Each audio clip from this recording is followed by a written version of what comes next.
Vamos falar, então, sobre um dos principais aspectos práticos, que é a vida de oração. Jesus Cristo deixou isso bem claro na vida dele, ele mesmo fazendo oração, e fazendo muita oração. Não é algo dispensável de nenhum cristão.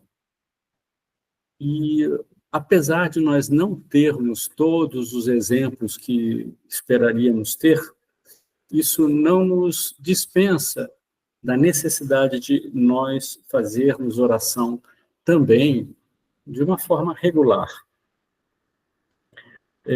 Falando em termos práticos, é produtivo, é uma forma de crescermos de fato, se tivermos um horário fixo, de preferência diariamente. Pode-se começar com 10 minutos por dia. Podemos fazer uma pequena oração introdutória, eu posso mandar algum exemplo disso, e uma oração de fechamento. Nós devemos escolher um local que seja calmo, de preferência, que não tenha barulho demais, que não tenha tantas coisas que nos distraia, que nos facilite estar em atenção. O local ideal seria diante do sacrário. Como isso nem sempre é possível, se você mora perto de uma igreja, ótimo, tem essa facilidade. Se não for possível, que seja na sua casa, no trabalho, havendo um local que possa se recolher, ter a sua privacidade.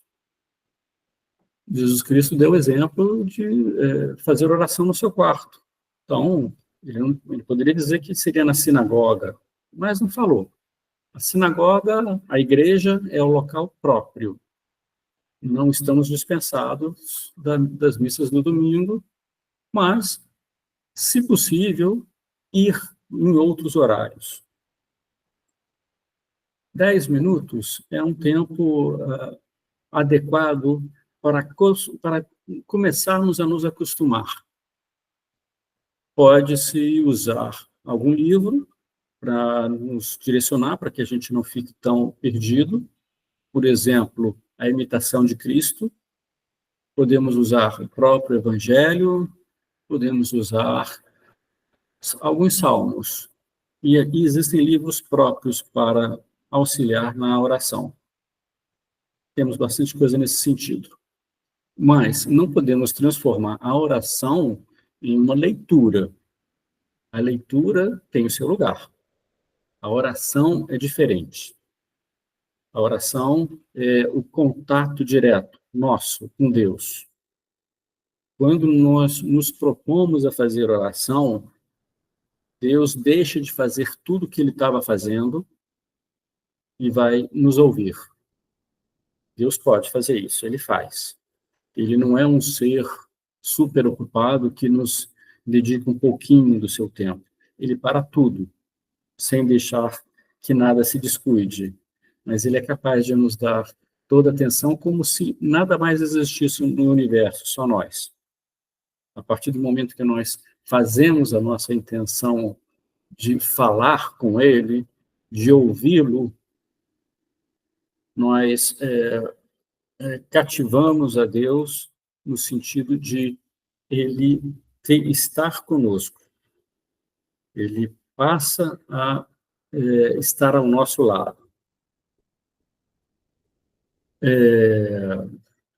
Quando a gente faz a oração, nós estamos buscando uma intimidade. Quando assistimos uma missa, nós temos a presença de Deus, na comunhão nós estaremos em oração, mas nós devemos ter um tempo próprio para oração, em que haverá um contato pessoal, bem diferente daquele contato em que fazemos com o que conhecemos nos livros. Uma coisa é você conhecer uma pessoa a partir de conhecimento biográfico, e outra coisa é estar com aquela pessoa. A oração tem que produzir isso. Essa é a função da oração. A intimidade. A gente pode fazer um exemplo interessante. Imagina que tenhamos a oportunidade de ter aulas com um professor muito bom, com Aristóteles, o Aristóteles real. Imagina se nós pudéssemos, uma vez por semana, assistir uma aula de Aristóteles. Seria espetacular, né? Só isso já seria espetacular. Mas e se tivéssemos a oportunidade de, além de ter a aula com Aristóteles, pudéssemos, depois da aula ou em algum outro momento, estar com ele num bar, tomando uma cerveja, almoçando, conversando, você e ele, falando para você das coisas que se passam, do que você pensa, das coisas que gostaria de saber.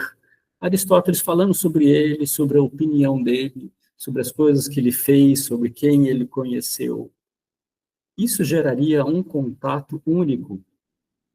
Você já não seria mais um aluno como todos os outros. Seria um aluno especial, seria aquele aluno a quem Aristóteles conhece. E você também teria um contato diferente com o professor.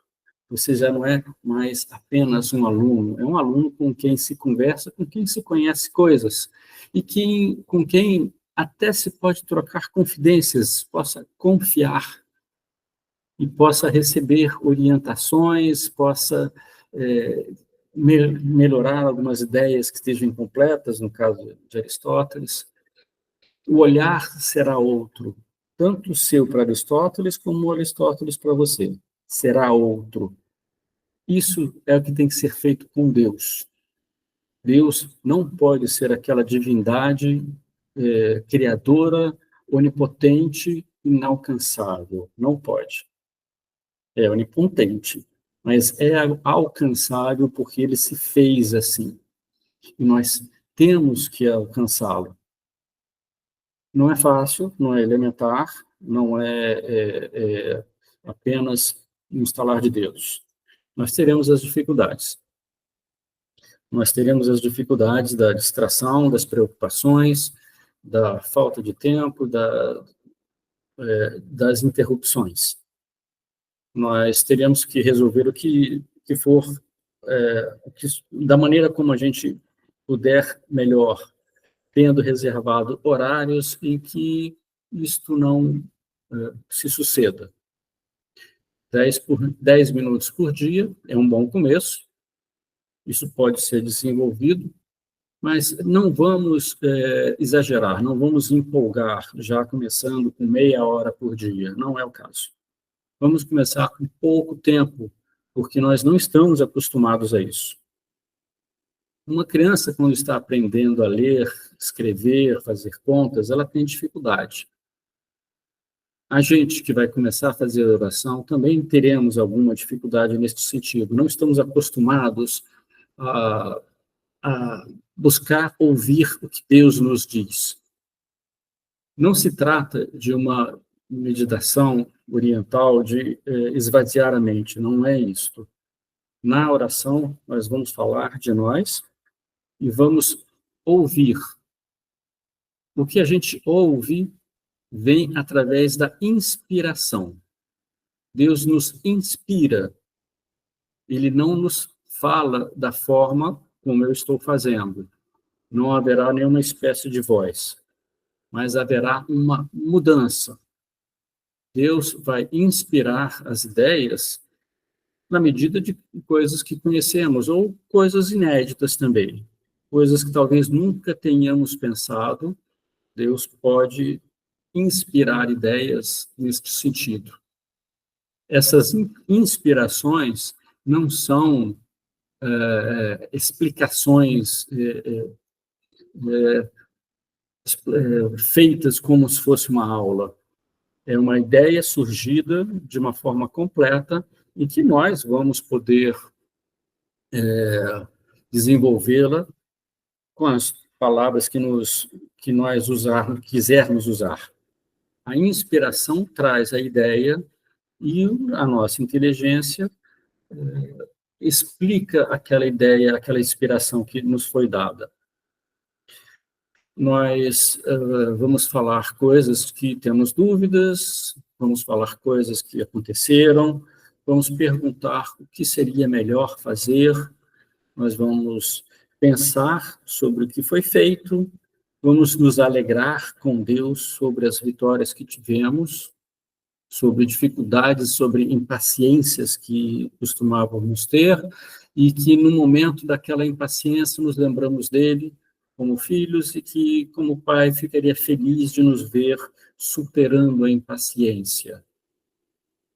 Nós vamos trazer as coisas do dia a dia e as coisas de mais importância, no sentido geral, como a busca da salvação das pessoas próximas.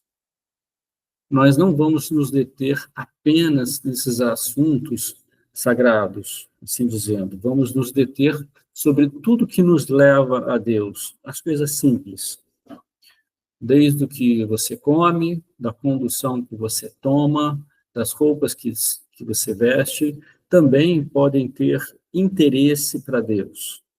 Vamos nos portar como filhos de Deus. Vamos perguntar a Deus se Ele está satisfeito sobre a forma como nós estamos agindo. E nós vamos começar a preencher todo o nosso dia.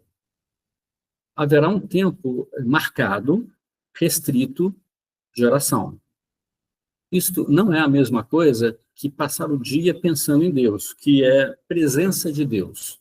Manter a presença de Deus é necessária, é uma decorrência da oração. Uma coisa não substitui a outra. Nós precisamos ter um tempo delimitado, reservado só para Deus e mais ninguém.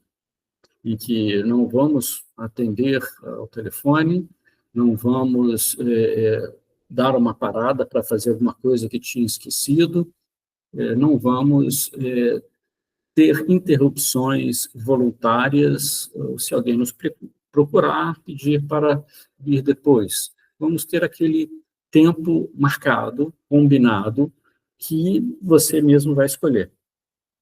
Pode ser de manhã, antes de sair de casa, pode ser no horário que, quando voltar para casa, um horário que seja adequado. De manhã é bastante propício, porque a gente está mais descansado.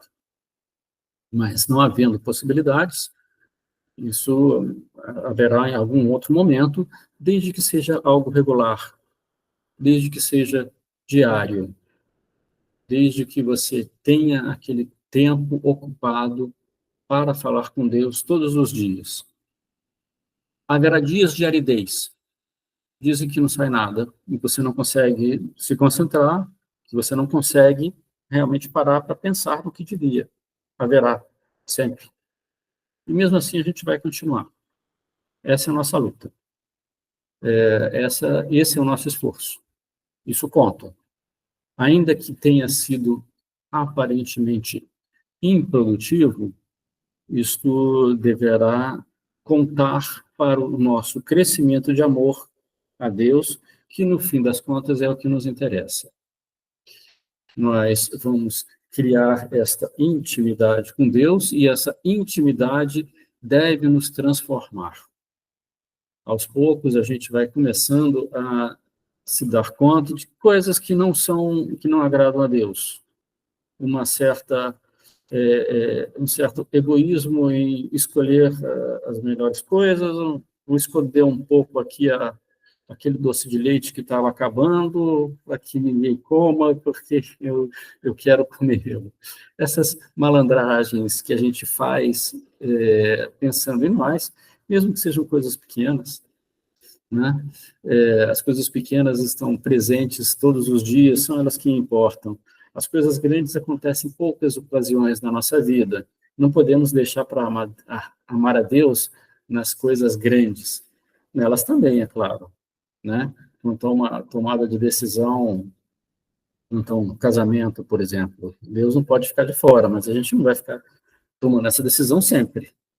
Agora, a decisão de como assistir à missa, como se preparar para a missa, como lidar com as pessoas, a atenção que nós devemos dar para as pessoas, às vezes que são chatas e inconvenientes, como forma de amor. Aquelas Pessoa que não percebe muita inconveniência, a gente vai dar um tempozinho, e se já está no nosso horário, vamos ter a firmeza e a gentileza de pedir licença. Não vamos descartar de uma vez, simplesmente porque aquela pessoa é muito chata. Ela é tão filha de Deus quanto nós, ela pode ter outras limitações. Então, na medida em que a gente faz coisas assim, por Deus, isso faz tanto que cresçamos no amor a Deus, como que cresçamos em virtude. Nós temos uma dupla vitória. Em última análise, o que a gente quer é ir para o céu e ter um bom lugar no céu. Isso significa ser santo. Ser santo não é fácil, mas sem oração é impossível. Você, não sendo santo, você pode se salvar, mas vai ter que passar pelo purgatório. Se você quer ser santo, você quer pular o purgatório, e é o natural. Não só por uma questão de pular o purgatório, mas uma questão de ter um paraíso ainda maior por ser santo do que tendo que passar no purgatório. Se passamos no purgatório, a gente é sinal que não fizemos tudo como poderíamos. Ficamos um pouco de recuperação. Fomos aprovados, mas ficamos de recuperação. A gente deveria ser aprovado com uma boa nota, direto. É isso que a gente quer. E isto não é possível sem a oração, sem a intimidade, sem esse contato, sem essa convivência com Deus. O ritmo de crescimento é muito variável. Uma pessoa pode passar muitos anos fazendo oração e crescer pouco, se a oração não foi realmente feita com devoção. Mas se ela é feita de uma forma que quer ao máximo conhecer a Deus e tem avidez por Deus, aí sim o crescimento vai poder ser rápido, o crescimento vai poder ser, no bom sentido, invejável. Oi, pode falar, Vitor. Rodrigo, nesse caso, o próprio autoconhecimento influencia muito, né? A gente pedir aquilo que realmente está no nosso coração, né? Porque, assim, que eu percebo, né? Acho que a maior dificuldade das pessoas no cultivo da vida espiritual é quando você não tem essa percepção desse teu eu interior e o que realmente o teu coração quer. E que muitas vezes é muito diferente daquilo que você pensa que quer, né? Quando você tem tá um pouco desintegrado o mundo dos pensamentos com aquela nossa vontade genuína. Né? Por exemplo, eu, por um discurso bonito, posso falar que eu não me importo com dinheiro, né? Mas é na falta de dinheiro que eu vejo, né, o meu coração ali apertando, digamos assim. Mas para todo mundo, eu faço aquele discurso e a gente vai se desintegrando. E eu percebo, assim, que pela minha experiência também um pouco, muito também como aluno do Olavo, onde ele bate muito na tecla do autoconhecimento, que quando a gente fala com o coração, as coisas acontecem, né? Então, parece que a gente tem que estar pedindo também muito a Deus nesse sentido, de desfazer essas camadas de auto-engano que a gente tem para conseguir realmente falar com o coração na oração. Senão, eu não sei se tem muito efeito, né? Perfeito. A sua colocação foi muito boa, Vitor. De fato, o autoconhecimento é indispensável. Autoconhecimento é quase que sinônimo de humildade. E sem humildade, a gente não alcança Deus. O autoconhecimento é um tema da espiritualidade indispensável. E o meio pelo qual nós alcançamos é pelo exame de consciência.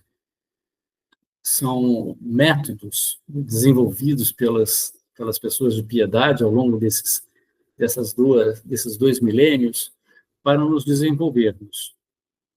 Uma pessoa religiosa, ela é necessariamente profundamente conhecedora de si mesma, ela tem que ser bastante Muito bom autocrítica, muito boa autocrítica, muito boa domínio sobre si mesma, o que também aí já é uma outra, um outro aspecto. Mas o autoconhecimento é indispensável para o nosso crescimento. A falta do autoconhecimento é a criança. A criança não sabe quem é a si mesma, e se comporta de forma imatura. O homem maduro se conhece, sabe quem é, sabe pôr a devida culpa naquilo que falhou, não assume culpas que não são próprias, e são culpas proporcionais. Então, a oração, ela tanto se alavanca com o autoconhecimento, como contribui com o autoconhecimento. Um exame de consciência quase que coincide com a oração. O exame de consciência ele é feito a respeito do que fizemos e qual foi a nossa intenção em cada coisa. O que eu realmente senti, quis fazer e pensei quando aquilo aconteceu. Nisso a gente cresce. Psicologicamente, ainda que uma pessoa não acredite em Deus e faça os seus exames de consciência, ela vai crescer também.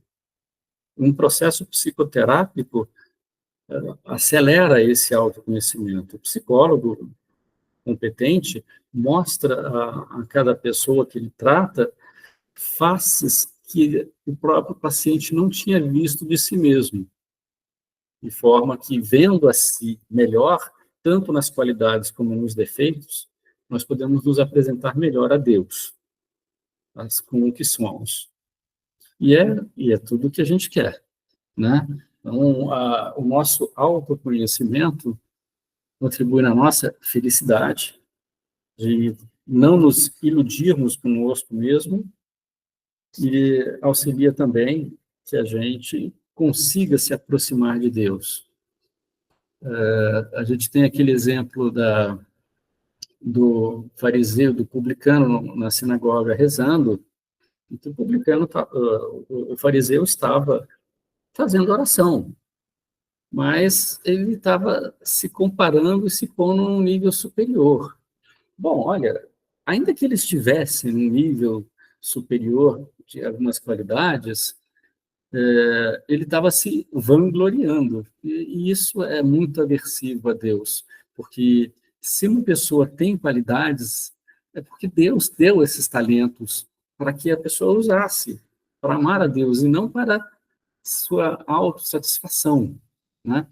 A inteligência é um dom que a gente pode ter, que pode nos ajudar na oração, mas pode nos levar a uma auto-admiração, o que seria ruim e seria algo que Deus rejeita. Se você é uma pessoa mais burrinha, mas conhece a sua burrice e reconhece isso perante Deus, aí você será acolhido. Você pode não ter a mesma capacidade de uma pessoa muito inteligente, mas a sua capacidade de oração será a mesma. Isso nos iguala perante Deus. Para ter uma oração eficaz, não precisa ser inteligente. Para ter a oração, é preciso saber amar. E essa capacidade todos nós temos. Nós todos temos a capacidade de amar, mais, menos ou intensamente, de uma forma que abramos mão de nós mesmos em benefício do próximo ou não. Nisso somos iguais. Quanto à inteligência, há diferenças. Há pessoas muito inteligentes, pessoas com raciocínios rápidos, pessoas com memórias prodigiosas, que são todos dons de Deus. E Deus não vai se admirar porque uma pessoa é inteligente, porque foi Ele que deu a inteligência àquela pessoa.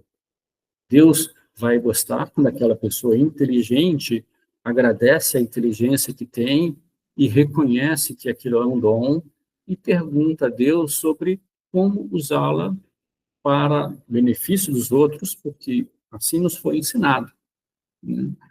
amar ao próximo como a si mesmo. Então, vou usar a minha inteligência para amar as outras pessoas. Se Deus deu a inteligência, seria para isso. Assim como outras qualidades. Inteligência é alguma coisa mais fácil da gente exemplificar. Mas, pelo nosso coração, através da nossa inteligência, nós fazemos a oração. A oração, ela não é emocional. Ela pode ter emoção, mas não é indispensável. Há momentos que a gente pode se alegrar quando recebemos uma inspiração a respeito de algum assunto que não sabíamos o que fazer. Mas isto não é uma condição necessária para se dizer que houve uma boa oração. Numa oração, você pode simplesmente sentir-se ao lado de Deus, como, por exemplo, uma criancinha que fica brincando sozinha do lado do seu pai, enquanto o seu pai lê o jornal. O seu pai está lá vendo, e a criancinha está ali do lado. Ela não quer ficar no quarto, ela quer ficar do lado. Tá? Isso seria uma forma de oração, quando você se põe na presença de Deus e está ali com Ele, sente-se ali. Né? Estou aqui com as minhas coisas, está alegre por estar presente, manifestamos um pouco o que vai ser feito naquele dia, e assim a gente vai se acostumando a ficar com Deus. Esta pessoalidade, essa individualidade tem que ser desenvolvida com a oração, e dessa forma nós vamos nos aproximar de fato de Deus, nós vamos conseguir mais facilmente rejeitar o que desagrada a Deus. Às vezes que a gente é grosseiro ou é egoísta, em algum momento a gente vai perceber, puxa vida, isso não agradou a Deus. Agora, só vamos perceber isso na medida em que a gente tem essa presença e temos isso em oração. E isso é o nosso crescimento. Está sempre reavaliando, nos damos conta, eu vou levar esse assunto à oração amanhã.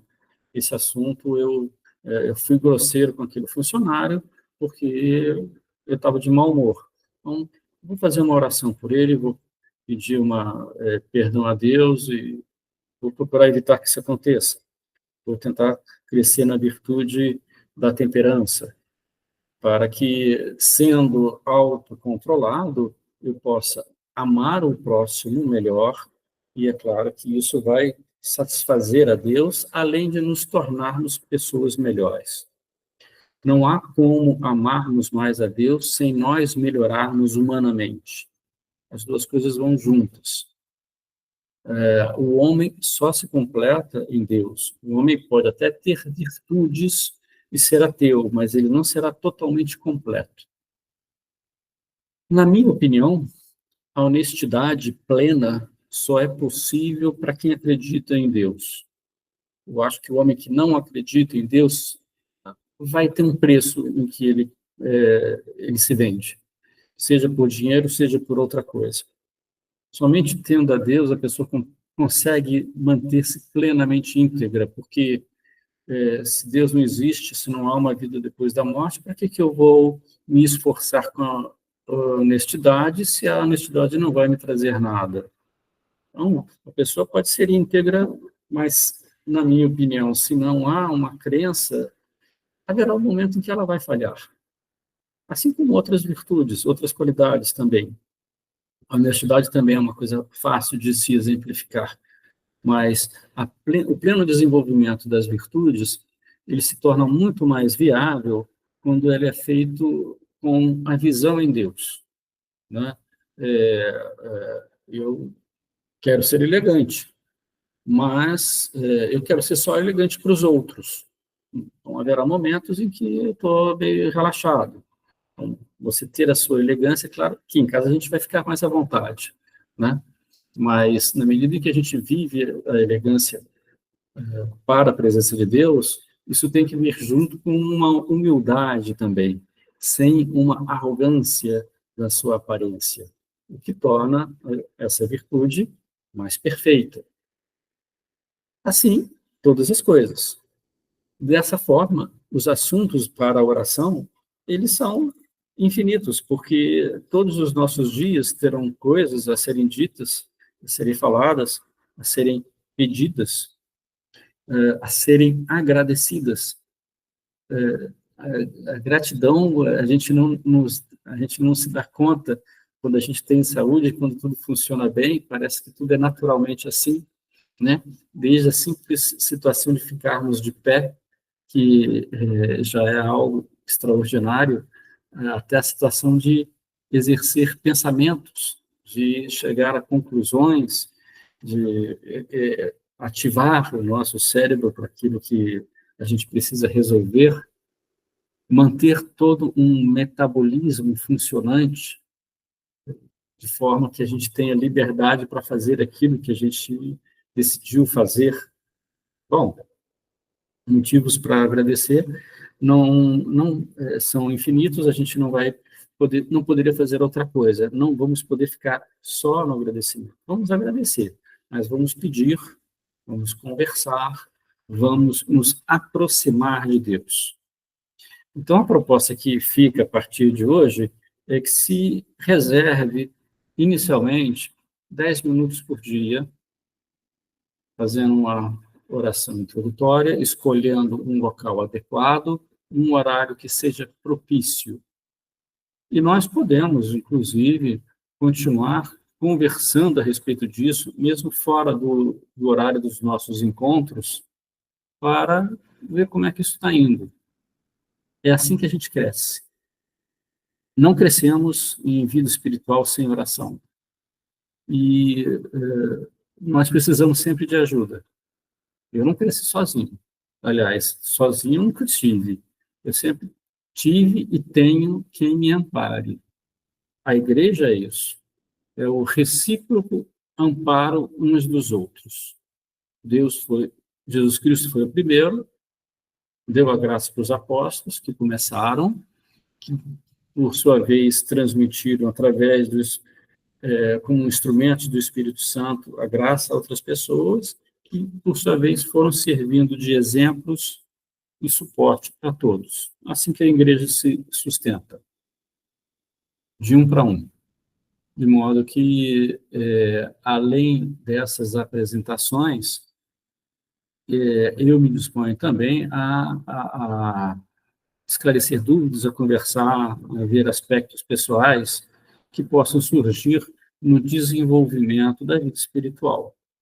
Tá? Eu não me ponho como professor, né? Eu me ponho como um católico que está fazendo o que tem que ser feito, o que Jesus Cristo pediu. Então, não há muito limitações nesse sentido. Tá? O compromisso já tinha sido assumido, não tenho motivo para voltar atrás. Tanto em transmitir as coisas, como dar o suporte que faz sentido e é necessário para esse crescimento. O que eu estou dizendo para vocês sobre oração não é uma coisa elementar, não é uma coisa intuitiva, é uma coisa que nos ensinaram, agora é necessário que nos ensine o know-how. É importante, tem que ser feito, é indispensável. Como? Como virá na prática, no exercício de fato, nesse tempo. Né? Eu reservei lá e fiquei com a cabeça vazia. Tá bom, a gente pega uma colinha com um livrinho aqui, pega uma ideia do evangelho, pega algum assunto, virão distrações, nós recorreremos, e na medida em que a gente se fortalece, a gente passa de 10 para 15 minutos, e assim as coisas vão se encaixando. Bem, eu vou interromper a gravação agora, e